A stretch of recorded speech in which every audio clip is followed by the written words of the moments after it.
Good morning, good morning, good morning. My name is Amber. I'm the worship leader at New Life Christian Assembly in Lancaster, South Carolina. I am bringing you the word for you today for July 28th, 2026. I keep wanting to say 2027. Let's not rush the year.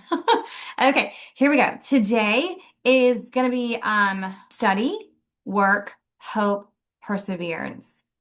So that's called study, work, hope, perseverance. It comes from Proverbs 22, verse 29. It says, "Do you see a man who excels in his work?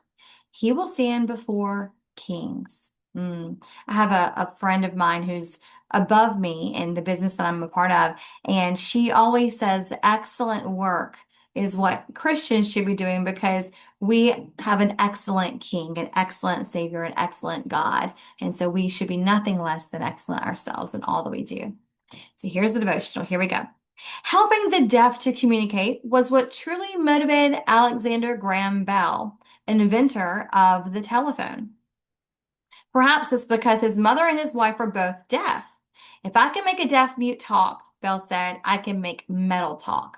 For 5 frustrating and impoverished years, he experimented with a variety of materials to make a metal disc that would vibrate in response to sound, reproduce those sounds, and send them over an electrified wire.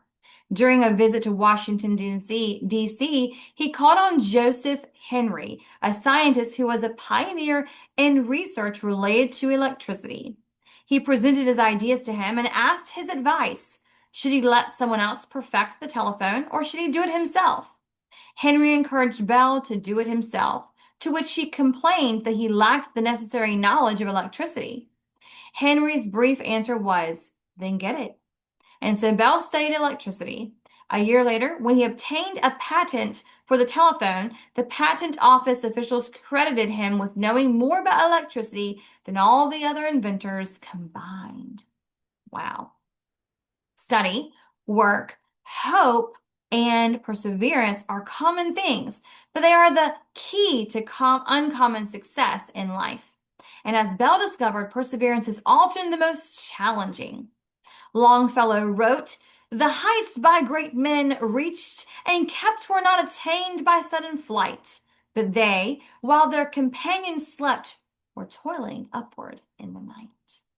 Solomon wrote, "Do you see a man who excels in work? He will stand before kings. He will not stand before unknown men." Well, this is a very good devotional. It's a challenge for some of us in the world we live in to become excellent at one particular thing. I think that sometimes instead of chasing the visions and dreams that God has given us, we sometimes see others succeeding in other areas of their life and wonder, gosh, I should do that, or I can do this, or I can do that. But knowing what God has called you to do and excelling in that thing, that is what we should be focusing on. And so I encourage you, study, work, hope, and persevere in whatever it is God has called you to do. And it doesn't have to be rocket science. It doesn't have to be science at all. It can be whatever it is that the gift is that God has given you. Continue working in that, continue learning in that, continue growing in that area, whatever it is. So I love you guys. I pray that you would like, share, subscribe, and comment below. Study, work, hope, and perseverance. I'll see you back here next time. Have a blessed day. Bye.